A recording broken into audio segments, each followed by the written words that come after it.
OnePlus has developed a serious fan following over the last couple of years, driven by their marketing and the highly attractive price of their flagship quality products. The company is back at it in 2017 with the OnePlus 5, again attempting to dethrone the incumbent champions like Samsung with the best hardware at the lowest possible price. So let's talk about the basics of the OnePlus 5. Yes, it's called the OnePlus 5, even though last year's model was the OnePlus 3 and 3T. It's not as cheap as it once was either. The price of the entry-level OnePlus has steadily risen, from $329 for the OnePlus 2 to $399 for the OnePlus 3, now up to $479 for the OnePlus 5. The hardware is still a collection of top-tier parts, but OnePlus now feels the need to charge more for their handset. The OnePlus 5 is still cheaper than most flagship phones, though it's not as much of an outstanding value proposition as it once was. GearBest are offering the 64GB OnePlus 5 for just $469.99 with coupon code +HFG, which is cheaper than through OnePlus' own store.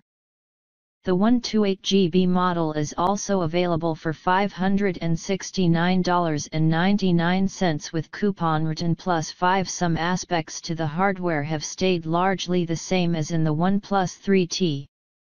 We're still looking at a 5.5-inch 1080p AMOLED display and roughly the same body shape. The battery's seen a slight reduction from 3400 mAh to 3300 mAh, though the phone is now using the more efficient Snapdragon 835 SoC. The camera system is one of the biggest upgrades, moving to an iPhone 7 Plus-like dual-sensor solution. To be more precise, it's not just the camera system that OnePlus has borrowed from current-gen iPhones, the chassis is also remarkably similar, especially the camera lens and flash assembly on the rear, which is near identical in shape and positioning to the iPhone 7 Plus. I guess in some respects it's hard for phone designers to be entirely unique when most phones are similar in shape and function, but with the OnePlus 5 some aspects stray too close to copying territory. With that said, the OnePlus 5's build and design is excellent in general. I received a midnight black model to review, and I love the matte finish OnePlus has used for their metal unibody here. It's slick, it's resistant to fingerprints, and it just screams quality from the moment you see and touch it. A mark of a well-built phone in my eyes is the seamless transition from rear shell to glass front, and the OnePlus 5 achieves this with its single piece of metal curving nicely to form the edges, before transitioning into the Gorilla Glass 5 front. OnePlus has added a fair bit of polish to their flagship design relative to the 3T. The antenna lines are far less visible, now shifting to curves along the top and bottom edges, similar to many other modern phones. The edges are more comfortably rounded, which makes it a bit easier to grip the handset, though the OnePlus 5 is just as slim as before. I loved the design of the OnePlus 3 and 3T, but it's a step above with the new OnePlus 5. The front of the phone is identical to the OnePlus 3 aside from some minor changes. OnePlus hasn't gone with an extended display, instead opting for a more traditional, and perhaps last generation, 16:9 AMOLED at 5.5 inches in size. The bezels on either side of the display are slim, which assists with the usability of the phone, though above and below you're stuck with massive chunks of bezel. A screen-to-body ratio of 73% is the same as the OnePlus 3, and a far cry from the Galaxy S8 Plus' 84%. I know a lot of people aren't completely sold on tall smartphone screens, but I like them a lot, and prefer a taller display than useless bezel. The OnePlus 5 continues to use capacitive navigation buttons below the display, giving users the full 5.5 inches of display real estate. In the middle of the two buttons, which can be customized in the software, is a fingerprint sensor, again similar to the OnePlus 3. The sensor is fast and works very well, and doubles up as a home button without any issue.